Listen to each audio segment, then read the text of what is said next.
Hi, May. Hello, Moxey. How are you? Good. How are you? I'm good. I'm having a lime LaCroix today. I'm having SodaStream. Ooh, home brew. Home brew, baby. Gassed her myself and everything. Delightful. Yeah. Another lovely and euphoric day. Another lovely and euphoric day. We're recording this on Hump Day. Oh, my. You folks will hear it tomorrow morning, of course. But why don't you stick around with us and we can tell you what we're all about.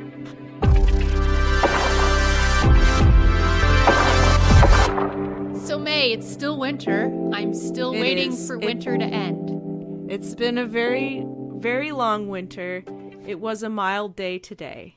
Thank goodness. And I took my ice grippers off of my boots. Ooh. I know. I took them off yesterday because I went to the fancy salon to have my hair done. And then I ended up just taking off my boots anyway and wearing little flip-flops that they had provided. Whoa, that is fancy. I know. And it was so much comfier. I always wear my big snow boots in there, and then I am not comfortable, but this was much better. Way better. Mm-hmm. So I'm definitely going to do that again in the future. Our mutual friend messaged last night. She had to park her car at my house because there's a parking ban in my city. So if you have more than one car and blah, blah, blah. Anyway, so she parked the car at my house. So later that day, she messaged me and said, "Would you like a bag of sand?" And I said, "Is this a passive aggressive?" Is this like when someone offers you a piece of gum? Yeah. And it was, but I was like, that's fine. I did wipe out taking out the compost the other day, and I have a big cut on my leg, and it ruined my PJ pants, but... Oh, no, it ruined them? Well, the good news is they were my cheapest, least favorite pair. Okay, that is good news, actually. So it's kind of like, well, oh well. They were like cotton ones. They weren't flannel. Yeah. And what was the design? Snowflakes. Yeah, okay. They wanted to be back with their people. Oh, true, yes. Now, let me ask you this. Okay. I always blow the crotch out of my of course pajama I pants. do. Of course I do. And I often now, and it doesn't seem to matter, like, because I've made my own pairs and it happens, and I've bought commercially produced pairs and it happens. So I'm really not sure what's going on. I think it's because I sit and it pulls. Because in my PJ pants, I'll sit cross-legged, I'll sit with one leg up, I'll do all of those things, and it pulls at the crotch. Because I don't blow out my jeans or my shorts. I'll chafe the legs from the thigh rub, but I usually don't get as many blowouts. So I think it's how I sit comfortably. That makes sense, because I sit like that as well. Yeah. And the only pants that I own are pajama pants. I don't have jeans. If you also blow out the crotch of your pajama pants, please let us know. And I will often repair them because they're still perfectly good pants and they're pajama pants. Yeah, and that's Nobody the only sees part. Them. I know. And, like, nothing else on the pants is distressed. I had jogging pants that it was, like, blown out crotch, blown out leg, and for some reason a hole in the butt. And that's what and the best part is they're, like, faded black, and then the patches I put on were iron-on patches, so they were purple. And nice. That's what I wore to the marathon. Yeah, why not? I had those and they were like tight ankles, so I cut them halfway up the legs so I would stay warm but could still get them off over my shoes. Just strutting around Walt Disney World with a bathrobe and those on like a real princess. Well, they were real troopers. They were. I literally said a little, I was semi late for the starting line. Like I didn't miss my corral or anything, but it was like, okay, you need to line up right now. And it was like a mile walk to the start line. And I just said a quiet little goodbye as I took them off because I've had them for probably 15 years. So really? Yeah. Wow. So it's like, okay, friends, this is where our lives part. You'll find yourselves in a recycled clothing bin. They will. They'll become something new. Collected by Disney volunteers. Yeah.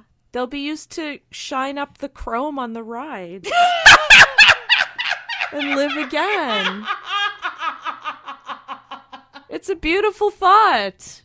The life cycle of sweatpants. It's a circle of life. Yum, yum, yum, yum. I actually have kind of a funny story of some little love that I witnessed. It has to do with a t-shirt, actually, so this is a good segue. I was wondering how I was going to work this in, and now I have it. I was walking through the mall just uptown, like to get, sometimes if the weather's not great, when I get off the bus, I'll come down through the pedway instead rather than walk out on the street. Yeah. And it's early morning, so there's like a McDonald's there, and people are getting their coffee and just kind of hanging out. And there was two older people. There was like an older woman and an older man. And the older woman was just kind of sitting there, and she's like, oh, yeah. And the older guy comes up, and they must have known each other. They're like, oh, how you doing? What's up? How are ya? You been good? And the man's like, yup, you gotta check this out. And he's really proud about it, and he opens his coat, and then he has this t-shirt on, and the shirt has a skull with bat wings, and it says, I like my bad attitude. What? That doesn't... I know. And I thought it was so funny because he was so proud of his shirt and like so happy to have it. And I was just imagining, him being out at, I don't even know where you would buy something like that, like Walmart? At Spencer's, yeah. Or perhaps a mall kiosk of some sort. It's like he never imagining. I was just saying, it's like he's never saw a printed shirt before. I know, it was so weird. So I just imagined him seeing it and being like, oh, red, and then buying the shirt. And it was a nice thought. I like to make up little stories about people. You do like to make up stories. I know. But it was delightful. And she was nice about it. She seemed pretty indifferent. He was very excited to have this shirt. I bet. Well, I'm glad he had that little moment of joy and love in his life. I know, and then his enjoyment of it got passed on to me as well, as I was shamelessly eavesdropping and walking to work, as I often do. Make your day a little bit better. I was thinking something just before I was getting set up, and I'm wondering what you think about this. Sure. So there's been, a lot of people on my Facebook are talking about Lent and what they're going to be giving up for the season of Lent, for the 40 days. And I've seen multiple people say that they're going to clear out things, and like every day they're going to pick something out to give away or like clean their closet. And then the idea is at the end of Lent they're going to bag it all up and take it to a donation bin or somewhere like that. Do you think that maybe that's putting the onus on these nonprofits to deal with the clutter rather than us dealing with it periodically in a normal fashion? Well, I don't think it's necessarily that people will culturally start only giving things up for Lent. I think it's just everybody's glomming onto the Marie Kondo of purging. Yeah. Which, yeah, I definitely people will be donating, and I'm sure I donate stuff that they can't end up actually sell. Yeah. But first of all, I've only seen it on your mom's Facebook, so I don't know how prevalent it is. But second of all, I don't think people are going to do it as much as they say they're going to do it. That's a good point as well. Yeah, I guess, and I'm certainly not like ripping on wanting to declutter, because I sorely need to do it, and I definitely do it as well. But I guess what I was thinking of is like, you know how sometimes after there's some kind of a disaster that will happen in a community and people will band together and donate blankets, you know, so then you'll have the Red Cross or whatever local setup. They'll just end up with all these blankets to the point where all their resources are being put towards sorting through this stuff. Do you think... And then they finally have to say, like, stop donating. And it's really coming from a good place, but it's misguided maybe. I don't know. I don't take it as them doing it, like, from what I saw on your mom's Facebook, it was just kind of like, oh, get rid of stuff. It's not like, oh, give this away because someone needs it. And the other thing is, a lot of them, when I would donate stuff, I get worried that I'm like, well, no one can wear this, but there's no way to recycle textiles. Well, I then looked up like how to recycle textiles in my city, and actually, like a lot of those bins and places are the method you get into the textile recycling funnel. Okay. So in terms of just fabrics, a lot of them, I mean, H&M and a lot of those places, you can't actually recycle their stuff, which is a whole other reason not to have fast fashion. But anyway, we'll ignore that portion of clothing as I push up my glasses. But a lot of them is like they are listed publicly as like, you have old textiles, donate them to this place, and they will put them into the recycling funnel of whatever. Yeah, see, I didn't realize that. That is good to know. So that makes me feel better, for sure. Yeah, because I was just picturing like all of these people doing their spring cleaning and just kind of having mounds of like overflowing donation bins, and then people thinking, oh God, how am I supposed to... I mean, it happens every year, especially in January, too. Yeah, true, right after Christmas. But the best way to prevent all of this is to just stop buying things. Yay! Mm-hmm. But yes, the best way is to just stop buying things, which is definitely very hard. And my technique is just stop going to stores unless there's something specific you need. I know. I have a very difficult time with that. That's what I'm trying to do right now, actually. Just don't. Just don't go to the mall. When you're bored, don't go in a store. And I will go for walks at lunch, but I leave my wallet back at the office. And then I'm not tempted to buy anything. And then if there's something I really, really want, sometimes I do still get sucked into things, but I at least have to go back the next day to buy it.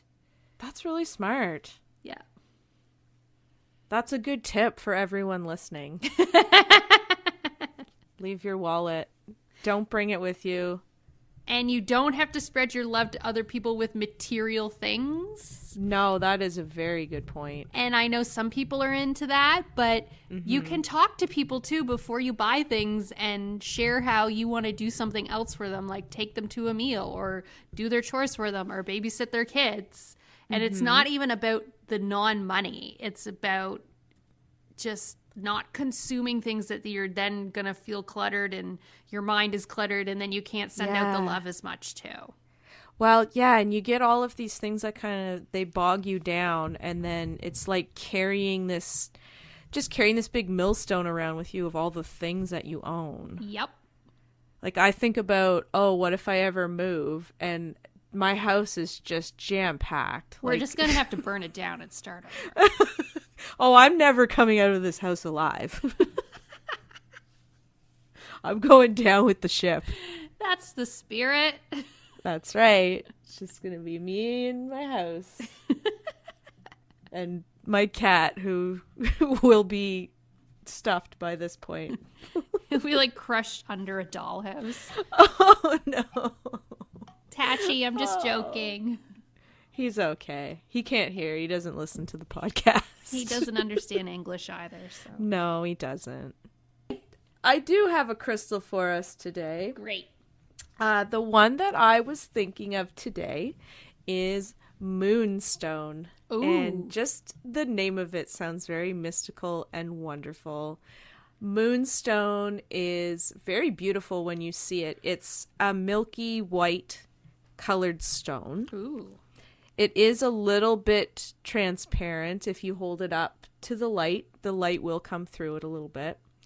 And it also will have little patches of, quite similar to how the Labradorite has the like shimmery oil slick patches. Ooh. Moonstone also has this. So Moonstone is almost like a white colored looking Labradorite. I really enjoy those. I like it. Things. Yes, it's really pretty, like the shimmer in it. And I have a pendulum made out of moonstone. Ooh.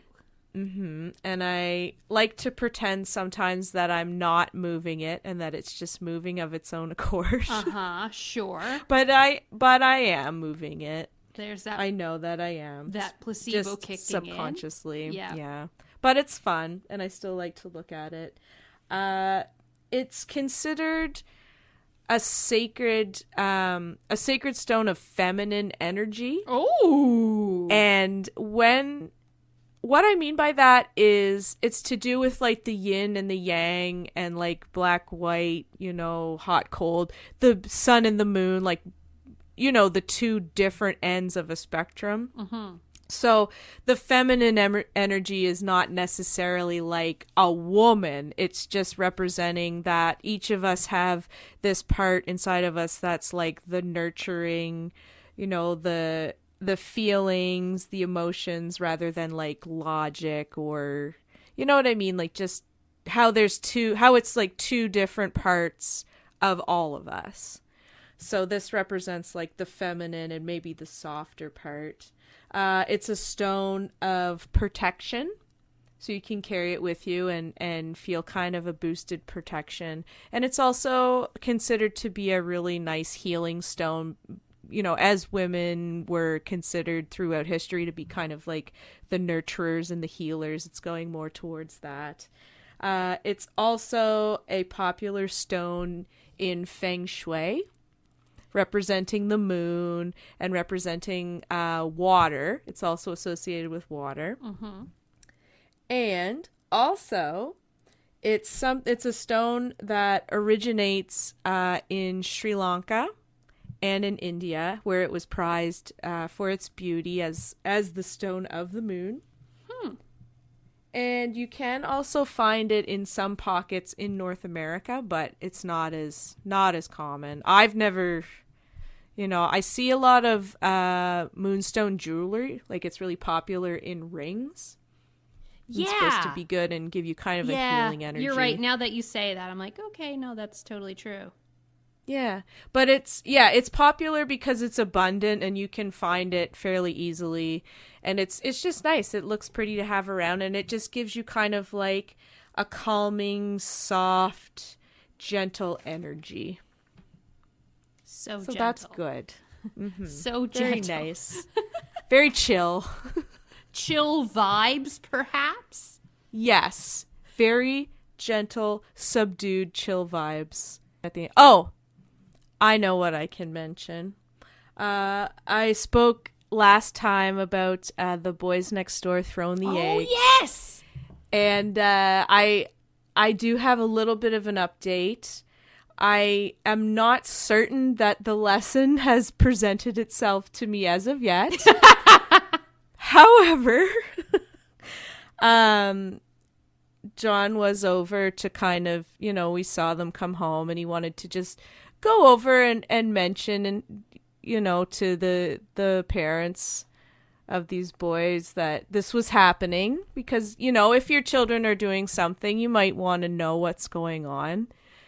And the mother was very upset with John and said that they do not have eggs in the house. And I'm thinking, well, yeah, because they're on the side of my house. And she also said that she would be calling the police if we went over there again. So I think maybe the lesson is that these boys are doing the best that they can with the tools that they were given. and we can't always apply our own sense of the energy that we grew up with and what we're used to and the experiences that have made us into the people that we are. We can't always apply the same filter to those around us. And in those situations, I feel like you just really have to keep that in mind, that not everybody starts out with the same deck of cards as you, and just to have kindness in your heart for others and maybe just some understanding. And we did end up calling the police ourselves just to have on record what had happened. And the officer asked if we wanted him to go over, and I said no, I didn't really, because I don't want it to escalate into any sort of a situation. I would just like there to not be a situation. But I don't know. So perhaps the lesson is still going to present itself, but maybe this is the lesson. Who knows? Yeah, and the older I get, it's funny because a lot of people, it seems like the older they get, the more like, I don't know how to say this non-negatively, become more closed-minded and more within. Yeah. And I just find the older I get, the more I have moments like you described, that I just have more and more empathy for things. And it doesn't mean that, they were right. And it doesn't mean that you weren't hurt or wronged in the situation. But just a reminder, like you say, that not everyone had the setup we had when we were kids. Yeah. And it's not like either of us had this amazing childhood without flaws, but through a series of events and love within us and whatever has happened to us in the past few years, we have more of that empathy and compassion to see that some people are set up with very little hope of ever getting above whatever they're into, which really sucks. It does suck, but you always keep the hope that, somewhere along the line, they will come across someone who is able to change their mind or just get them to see, like, no, you are smarter than this. You are better than this. You can have kindness in your heart. You can have that euphoric feeling. Or, and it all it takes is one person to be transmitting that energy out and just hitting them just at the right moment so that they're receiving it. And once that person is receiving that love, then it's going to go right back out and just create that cyclical effect. And maybe it's just a little bit at a time, and if they get a little love from a ton of people, then it might kind of change the tint on their view of the world. And that's right. And help that way too, that it might just change their behavior a little bit. And then, right. Their kids may be a little bit better, have a little bit more love or open heart and that sort of thing too. Exactly. And they are just kids. Like, it's really not, I really don't want to overanalyze the whole situation because, it is funny to throw eggs at stuff. But my friend Kate, who I went to college with, she always used to say, when you know better, you do better. Yeah. And I thought that was really good. Yeah. I thought it was a nice thing to think. And I remind myself that as well. Because sometimes I do feel bad about, if my immediate thought is like, gross, or I'll have a very judgmental thought, but then kind of stop myself and say, okay, well, wait, that's not fair. Why is this happening? Yeah. And I think what's important is the part where you stop yourself and say, no, well, that's not right. Yeah. And you just check yourself before you wreck yourself. Before you wreck yourself. Well, May. Yes, Moxey. I'm wishing everyone a very lovely time this coming week in their lives. Me too. I just want everyone to be as content as we are. And that doesn't mean that you never have strife, but it just means at the end of the day, you're like, today was good. I'm happy. Or even just a moment of good. Yeah. And then the moments will snowball, and then some days you'll be like, wow, I had a really great day. Just living in a euphoric state. And if you want to tell us about how you're doing, whether that be good or bad, you can follow us on Instagram at Euphorolytic, EUPHORALYTIC. Good or bad, let us know how you're doing. We'll happily talk to you. And I'm wishing everyone a wonderful week. Yes, have a lovely week, an excellent weekend. And we will see you next time. Bye. Goodbye.